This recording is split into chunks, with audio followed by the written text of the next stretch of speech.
has become the world's youngest republic, stripping itself of the British Queen as head of state. To discuss this historic move, we now welcome David Denny, General Secretary of the Caribbean Movement for Peace and Integration. David, thank you so much for joining us today. Yeah, I'm happy to be here with you today. I'm sure you have been enjoying the celebrations over the past few days. What can you tell us about how Barbados marked the 55th anniversary of its independence from Britain and its transition to a republic? Well, the people of Barbados are very happy to celebrate the removal of the Queen of Head of State of Barbados and for a Barbadian to become our head of state. Yesterday, we had a lot of celebrations all over Barbados, so the people are very happy. It was celebrated in color, in dance, in music, in arts. So the people are happy to participate in a major celebration for Barbados. David, some people might say that the Queen as head of state had no real power. It was just a symbolic role. And so what's the point of removing her? What would you say to that? That's not true. The Queen of head of state has a lot of power, not only ceremonial. She's not only there for ceremonial reasons.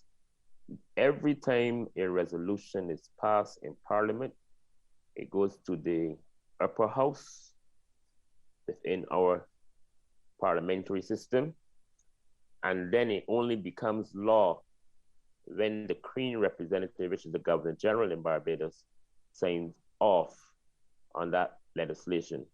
So the Queen has a lot of power, okay, as head of state of Barbados. And what has happened in Barbados is that we removed the Queen of head of state and we put a Barbadian as our president, and we have created the conditions for Barbados to have its own executive powers on the presidential system for our republic. David, you mentioned a bit there, but what does this move concretely mean for Barbados? You mentioned that there's now a president. How does the system change? Well, as I mentioned to you, the system changed because under the past system that we had when the Queen was head of state, our public service was loyal to Her Majesty the Queen. The Royal Barbados Police Force was loyal to Her Majesty the Queen. We are no longer loyal to Her Majesty the Queen. We are loyal to the people of Barbados. And this is just the beginning of the building of our republic. We now have to create the conditions for constitutional changes. We have to now implement the Constituency Assembly to empower the people. And we have to create new forms of economic and developmental programs for our people that will benefit the working class people in Barbados and that will help to strengthen our republic. So this is just the beginning stages for our republic. And we are conscious about that, and we are working towards building the consciousness in Barbados and creating the conditions for us to be able to strengthen our republic. In fact, the Prime Minister of Barbados made a statement where she said that the Barbadian people will be given the opportunity to help shape and influence the Constitution of Barbados. The Barbadian people will be given the opportunity to help shape and build our republic.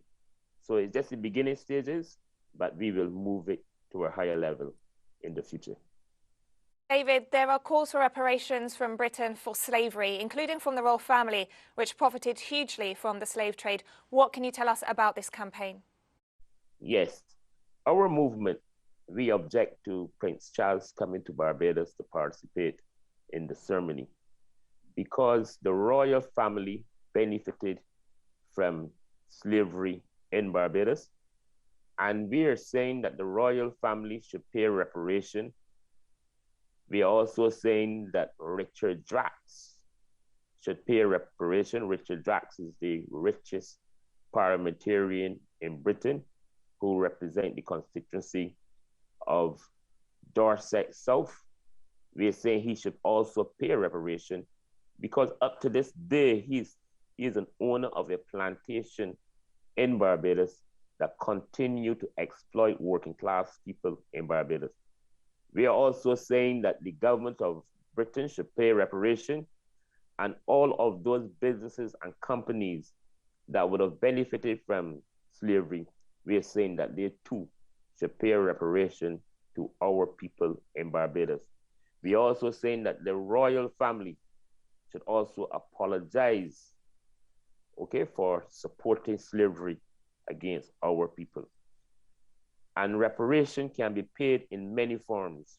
Reparation can be paid in the transfer of technology, helping us to upgrade our transport system, helping us with our medical system, our educational system, and also with this, helping us to develop social programs in Barbados that will benefit our poor working class people in Barbados. The call for reparations is echoed across the Caribbean. How are you building links with other movements across the Caribbean in order to further strengthen this campaign? Well, our campaign in terms of building links is done at the governmental level and also civil society. Let me explain that. At the governmental level, each Caribbean country has a task force. And that task force links into CARICOM task force. CARICOM task force is headed by Professor Hilary Beckles, and our task force in Barbados, of which I am also a member of that task force, is headed by the Honorable Trevor Prescott, who is a member of Parliament in Barbados. So that's the governmental level in terms of creating the structure for us to struggle for reparation.